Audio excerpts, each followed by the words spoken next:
So late December, headed into this year, I made a slight change on how I present Star Wars Destiny content on the channel.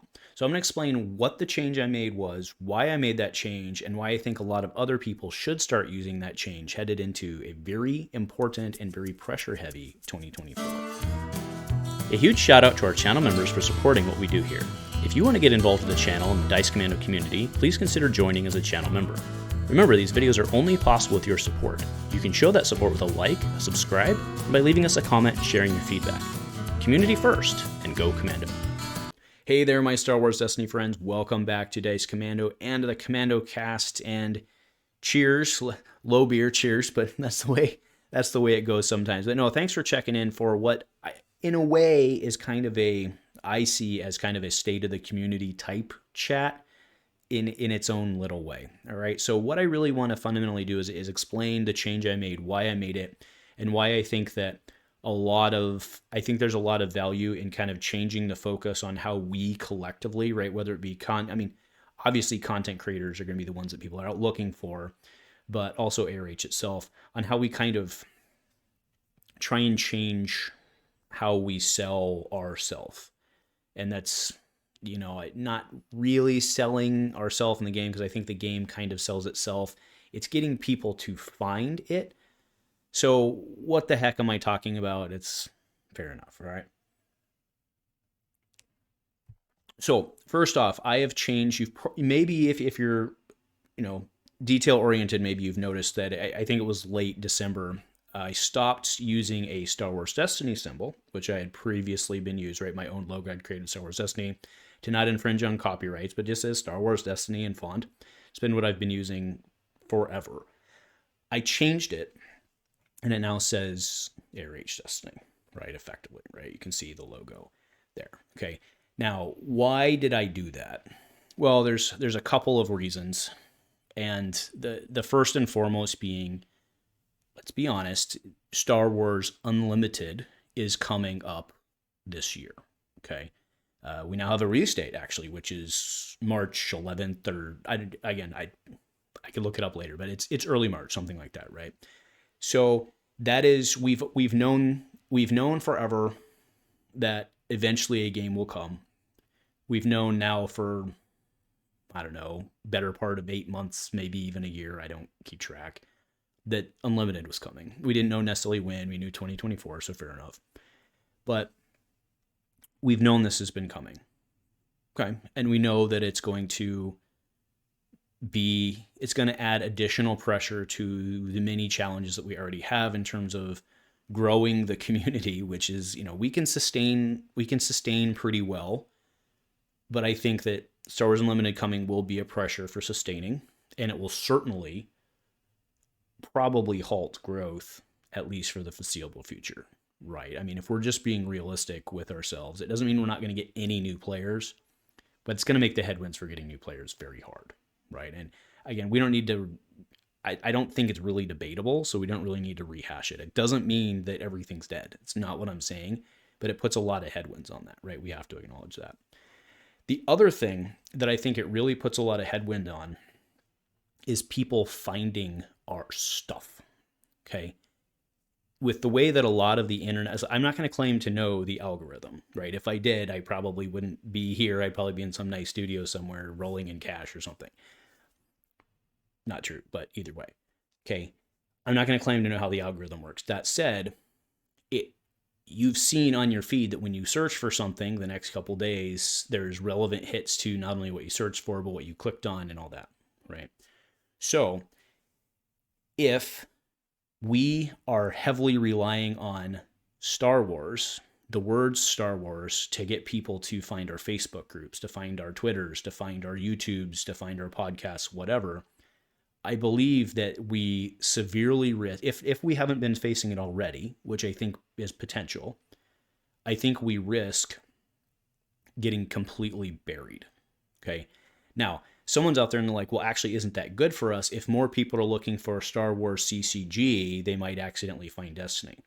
And you're not wrong. But what we want them to do is find Destiny through that and then land on ARH, right? We don't want, I don't think that the correct approach in terms of attracting a new player is to have them accidentally click on a Star Wars Destiny video when they were looking for an unlimited video. I don't think that's successful. Now, again, the first reaction, you think about it, right? You think about being like, oh, well, that's great. We got their eyes on it. But I think if you really think about the way that the average internet consumer is going at, I'm not saying you, but the average internet consumer, the way that they consume or the way that they're looking for stuff is they want stuff quickly. They want exactly what they want when they want it.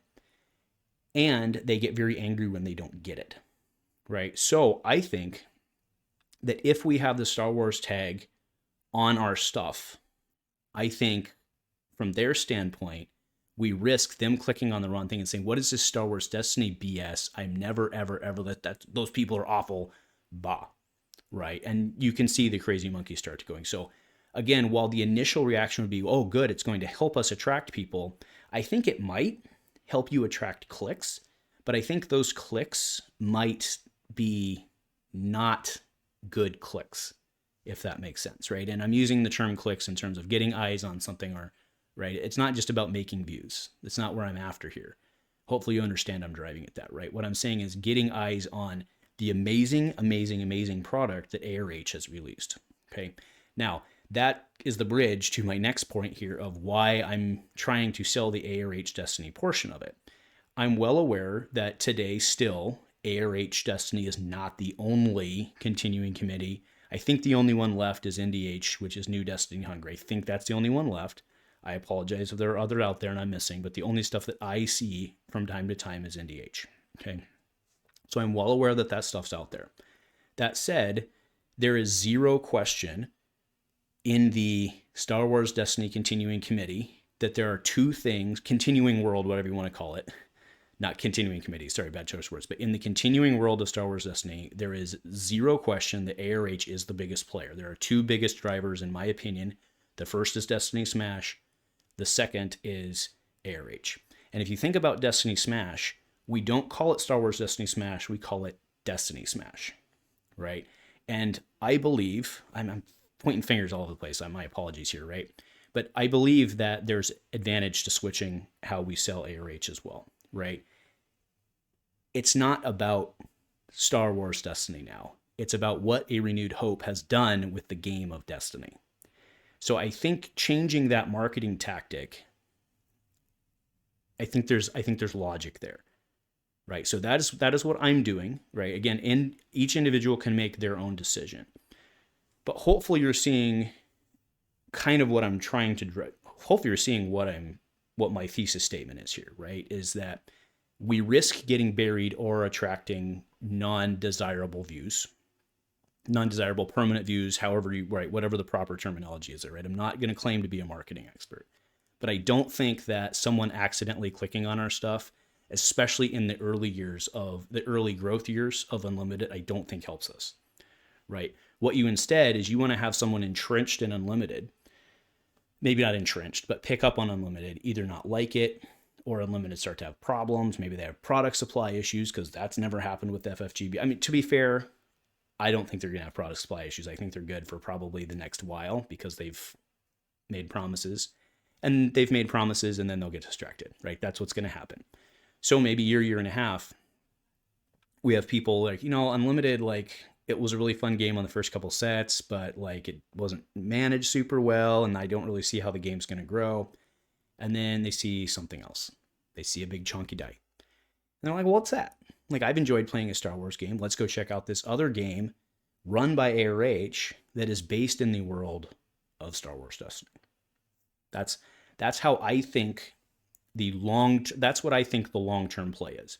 And if we're being honest with ourselves, ARH has been all about the long-term play from the very inception, right? It's not about coming out and being whatever. I mean, I'm not going to like go back, but they've always been very conservative about not wanting to piss off the people with the license, which was the right play because we're still here, right? The conservative long game approach has worked out very well for the ARH team and ARH Destiny. And I think that we need to continue to embrace that mindset. It doesn't mean it's not going to be very painful for probably the next year, I mean, if we're just being honest with ourselves, right? It's very hard and it's very disheartening to me to see a lot of these content. Like I got pinged. So Knights of Ren, for those of you who remember them, they were one of the first big content creators in Star Wars Destiny back in the day. Like they were one of like 2 or 3. They had a weekly podcast. And then by about a year, they just, well, I was still following their page, which I had forgotten because I never saw anything. And now they've changed their name. They're like, oh, we're in Star Wars Unlimited. It's going to be amazing. It's going to be, and it's like, dude, you guys bailed on us in like year 2. Like, why would anybody believe you're going to get right? So stuff like that's going to happen again, is what I'm saying, right? All these people are like, oh, it's great thing, right? Those people who failed us before are going to fail us again, right? Whether it be FFG, and even throwing that out, right? The content creator stuff will fail, and people are going to look for other outlets. And when they're looking for other outlets, they're going to find us and want to check us out, as opposed to having us rammed down their throat. It's just my take, right? And I think one of those is more successful in the long run than not. And especially, I think you're going to see a lot of people, we saw it in Star Wars Destiny, which was a very, very, very cheap competitive card game by comparison to any other standard of the last 30 years. People are like, this is too expensive. Well, guess what's not expensive? Star Wars ARH freaking Destiny is not expensive. Right. So that's a selling point we have too. Once, people come in, they get their shiny stuff, and then they're like, man, I'm kind of tired of buying shiny stuff every minute. Guess what we've got as a selling point, right? We've got Destiny Smash. We have ARH Smash, whatever it may be, right? So I think there's solid logic there. And then, the last part of this is, and I think this is low risk, and that's why I leave it for last and just kind of a parting thought, but taking the Star Wars out of it, right? Again, as Star Wars Unlimited begins to ramp up, ARH did not have a competing product to FFG until basically now.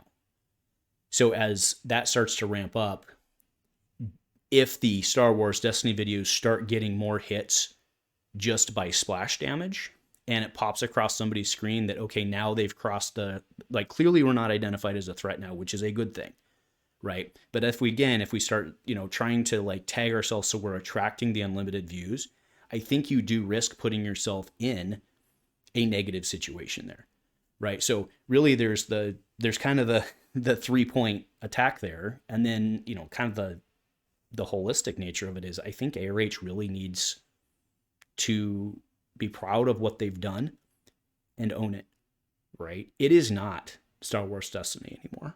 It is a renewed hope Destiny. That's what I believe. I think everybody's still here, right? We call it ARH Standard. Well, I guess that's different because we called other formats other things, but we still call it ARH Destiny. So let's own that it's ARH Destiny. Let's sell it like that.